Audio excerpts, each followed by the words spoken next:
Hello student, how are you.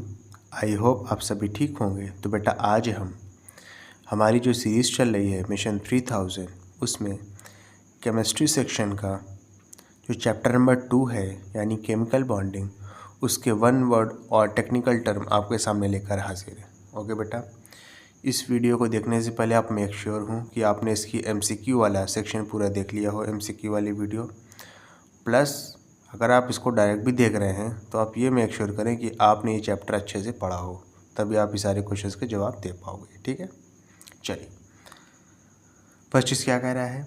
A bond form by the transfer of electron. कह रहा है ऐसा bond जो ट्रांसफ़र ऑफ इलेक्ट्रॉन से फॉर्म्ड होता है उसको आप क्या कहते हैं। आयनिक बॉन्ड या इलेक्ट्रोवैलेंट बॉन्ड कहते हैं। ठीक है, जानना चाहिए आपको ये सारी चीज़ें। ठीक है, MCQ पार्ट में थोड़ा बहुत मैं बेसिक बता के आया हूँ। ठीक है, वरना अगर आपको क्वेश्चन लगाना ही है तो आप वन शॉट वीडियो किसी भी टीचर की वेल रिनाउंड टीचर की यूट्यूब पे बहुत ढेर सारी पड़ी है, आप किसी की भी देख लो, अच्छे समझ में आएगा। उसके बाद यहाँ पे आप क्वेश्चन आके लगा सकते हो। ठीक है,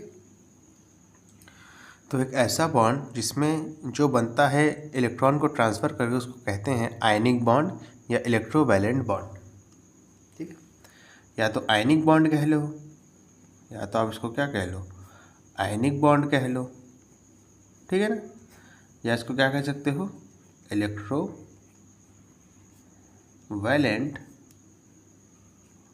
बॉन्ड। नेक्स्ट क्वेश्चन क्या है। Bond form by the sharing of electron. कह रहा है ऐसा बॉन्ड जो शेयरिंग ऑफ इलेक्ट्रॉन से बनता है उसको कहते हैं covalent bond. Okay, next question क्या है। कह रहा है a bond form by a shared pair of electron with electron coming from the same atom. अच्छा, कह रहा है ऐसा बॉन्ड जो कि फॉर्म्ड होता है जब आप शेयर्ड पेयर ऑफ इलेक्ट्रॉन को ही पूरा पूरा क्या करते हो, कोई एक एटम की तरफ खिसका देते। यानी समझो बेटा, बेसिकली क्या कहना चाह रहा है। जैसे अगर आप अमोनियम आयन का एग्जांपल लो NH4+ का, तो उसमें क्या होता है। ठीक है, जैसे यहाँ पे नीचे मैं बना देता हूँ, देखो जैसे NH4 क्या होता है, इसके पास 5 इलेक्ट्रॉन ऐसे होते हैं ना, तो 3 जो H है वो आपका क्या हो जाएगा, 3 जो H है वो 3 हाइड्रोजन के साथ रिएक्शन कर लेगा, और जो H+ है नीचे वाला उसको जो लोन पेयर है ना नाइट्रोजन, ये इसको दे देगा। ठीक है, तो इस चीज़ को कहते हैं कोऑर्डिनेट बॉन्ड। यानी शेयर्ड पेयर ऑफ इलेक्ट्रॉन को ही क्या कर देना, या लोन पेयर ऑफ इलेक्ट्रॉन को किसी एक एटम को दे देना। ठीक है, जिसके पास जगह हो वो लोन पेयर को रखने के लिए। ठीक है, तो ऐसे को क्या कहते हैं, ऐसे बॉन्ड को कहते हैं हम कोऑर्डिनेट बॉन्ड। क्या कहते हैं, कोऑर्डिनेट बॉन्ड। क्लियर है। फोर्थ वाला देखिए क्या लिखा है। कह रहा है bond present in metallic chloride and between 2 chloride atoms. 2 chloride atoms यानी 2 क्लोरीन एटम के बीच का जो बॉन्ड होता है बेटा उसको कहते हैं कोवैलेंट बॉन्ड। क्लोरीन क्या है, नॉन मेटल है ना, तो अगर दोनों क्लोरीन होगा यानी नॉन मेटल और नॉन मेटल के बीच का बॉन्ड है, तो नॉन मेटल के बीच का बॉन्ड कोवैलेंट बॉन्ड कहलाता है। एक मेटल ले लो, एक क्लोरीन ले लो, मेटल तो आपका मेटल ही रहेगा, क्लोरीन आपका नॉन मेटल है। मेटल और नॉन मेटल के बीच का बॉन्ड क्या कहलाता है, इलेक्ट्रोवैलेंट या आयनिक बॉन्ड। ठीक है, तो यहाँ पे हो जाएगा ये, इसके 2 आंसर हैं, एक होगा इलेक्ट्रोवैलेंट बॉन्ड, एक ये होगा, और नेक्स्ट क्या होगा, 2 क्लोरीन एटम के बीच के बॉन्ड कौन सा बनेगा, ये होगा कोवैलेंट बॉन्ड। क्लियर है। चलिए नेक्स्ट क्या कह रहा है। लिखा है इलेक्ट्रॉन लॉस्ट और gained by an atom in compound formation. ठीक है, समझ रहे हो, यानी इलेक्ट्रॉन को लॉस करो या गेन करो कोई एटम के द्वारा कंपाउंड फॉर्मेशन के दौरान, तो इसको आप क्या कहते हो, इसको बेसिकली आप क्या कहते हो, वैलेंसी ही कहते हो। वैलेंसी कह लो, इलेक्ट्रोवैलेंसी कह लो। या तो इलेक्ट्रॉन लॉस करके आप स्टेबल हो गए या इलेक्ट्रॉन गेन करके स्टेबल हो गए। तो जितने भी नंबर ऑफ इलेक्ट्रॉन को लॉस करके या गेन करके स्टेबल हो गए, तो उस चीज़ को आप कहते हो इलेक्ट्रोवैलेंसी।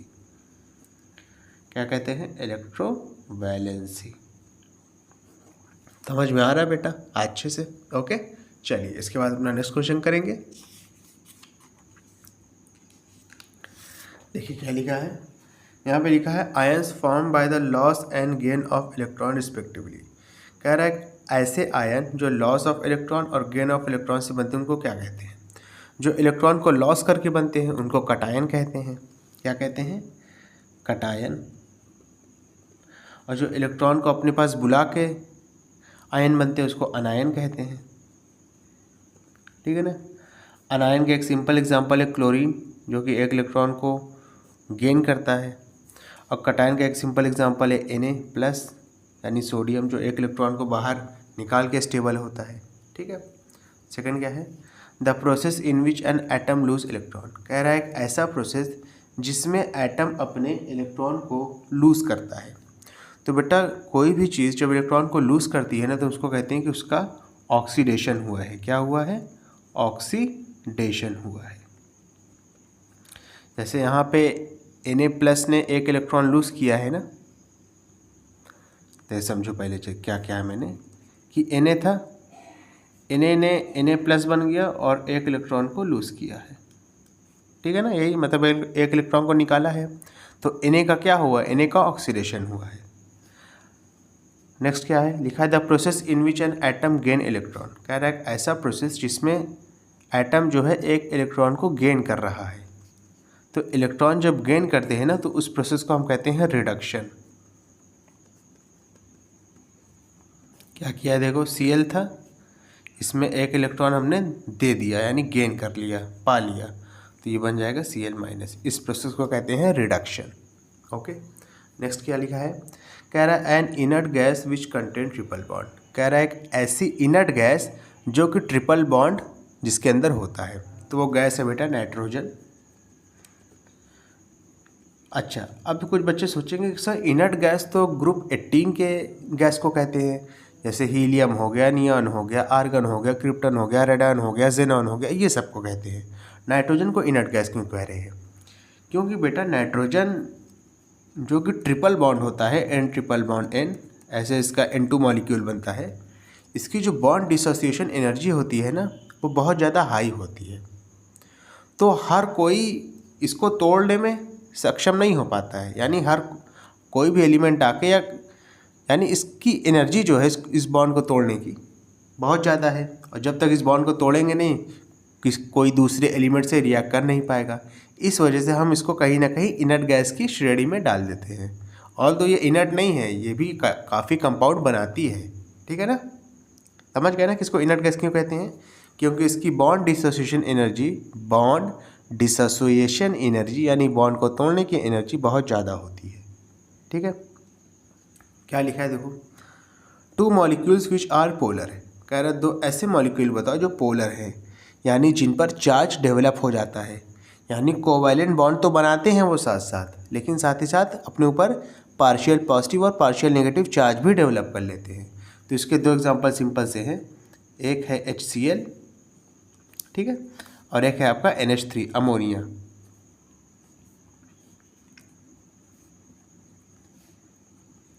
ठीक है ना? एग्जाम्पल पूछा था, एग्जाम्पल बता दिया है। ठीक है, अच्छे से।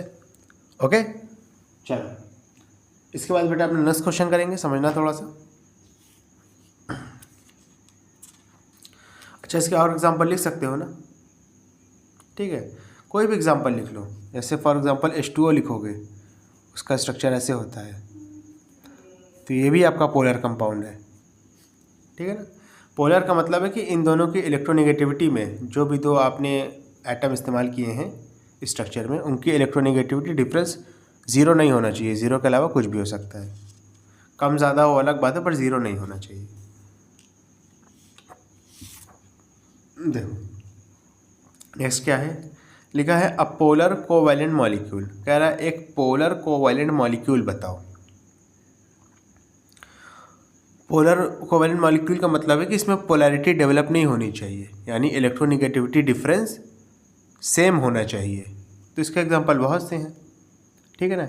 H2 ले लो, O2 ले लो, N2 ले लो, ठीक है ना, और लेना चाहते तो CCl 4 कार्बन टेट्राक्लोराइड, CH4 ले लो, ठीक है ना, CO2 ले लो, CO2 भी आपका वो है, ठीक है, पोलर, एक मिनट, वेट, एक मिनट, सर, वेरी सॉरी बेटा, आपको पोलर कोवैलेंट मॉलिक्यूल बताना है, ये सारे तो मैंने नॉन पोलर बता दिए, ठीक है। तो देखो यहाँ पे लिया है ना नॉन पोलर कोवैलेंट कंपाउंड, तो आप इसको इसमें डाल सकते हो, ठीक है। पोलर कोवैलेंट कंपाउंड तो अभी पीछे बताया बेटा मैंने, कोई भी एक एग्जांपल ले लो, HCl ले लो, इसका एग्जांपल क्या हो जाएगा, HCl। समझ गया बेटा? देखो, मैं समझ लो मेरी बात, यहाँ पे मैंने थोड़ा गलत बता दिया था।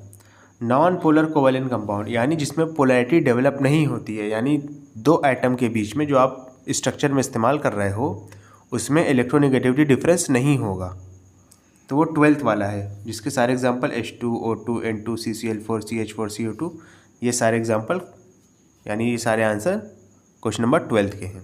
11th के क्या है, कह रहा एक पोलर कोवैलेंट मॉलिक्यूल बताओ, यानी जिस पर पोलैरिटी डेवलप होती हो, तो आपने HCl बता दिया, ठीक है ना। 13 वाला देखिए, लिखा है a covalent molecule which on dissolving form ions, कह रहा एक ऐसा कोवैलेंट मॉलिक्यूल बताओ जिसको डिज़ोल्व करने पे वो आयन फॉर्मेशन कर लेता हो।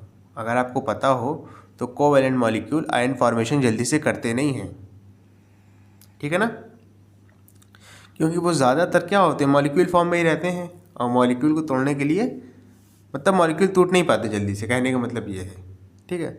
तो कह रहा है एक ऐसा कोवैलेंट मॉलिक्यूल बताओ, ठीक है, कह रहा है एक ऐसा कोवैलेंट मॉलिक्यूल बताओ जिसको क्या करो आप डिज़ोल्व करने पे आयन को बना सको, तो एक ऐसा मॉलिक्यूल बेटा HCl है, ठीक है। ये आयन फॉर्मेशन कर लेता है, जैसे आप इसको पानी में डालोगे, ऑल दो ये कोवैलेंट कंपाउंड है, लेकिन जैसे इसको पानी में डालोगे ये आयंस में टूट जाता है, यानी H+ और Cl- में टूट जाता है। क्लियर है? 14th वाला देखो क्या कह रहा है, लिखा है a molecule with 1 lone pair and 3 bond pair, कह रहा है एक ऐसा मॉलिक्यूल बताओ जिसके पास 1 लोन पेयर हो और 3 बॉन्ड पेयर हो। तो इसका सिंपल से एग्जांपल अमोनिया है, NH3 है, ठीक है, अमोनिया। स्ट्रक्चर देख लो साइड में, N के पास आउटर मोस्ट शेल में 5 होते हैं, 5 वैलेंस इलेक्ट्रॉन, तो 1 2 3 4 5। हाइड्रोजन के पास 1 होते हैं, ठीक है ना, तो एक ये बना, एक ये बना, एक ये बना, 3 बॉन्ड पेयर हो गए, और ये वाला क्या हो जाएगा, LP यानी कि लोन पेयर, ठीक है। नेक्स्ट क्या लिखा है, लिखा है a molecule with 2 lone pair and 2 bond pair, एक ऐसा मॉलिक्यूल जिसके पास 2 बॉन्ड पेयर हैं और 2 लोन पेयर हैं, तो इसका आंसर है वाटर, H2O। इसका भी स्ट्रक्चर देख लो कैसे होगा, 1 2 3 4 5 6। ऑक्सीजन का एटॉमिक नंबर कितना होता है, 8 होता है, यानी 2,6 इसका इलेक्ट्रॉनिक कॉन्फ़िगरेशन होगा, यानी आउटर मोस्ट शेल में 6 इलेक्ट्रॉन, आपने 6 इलेक्ट्रॉन बना दिए।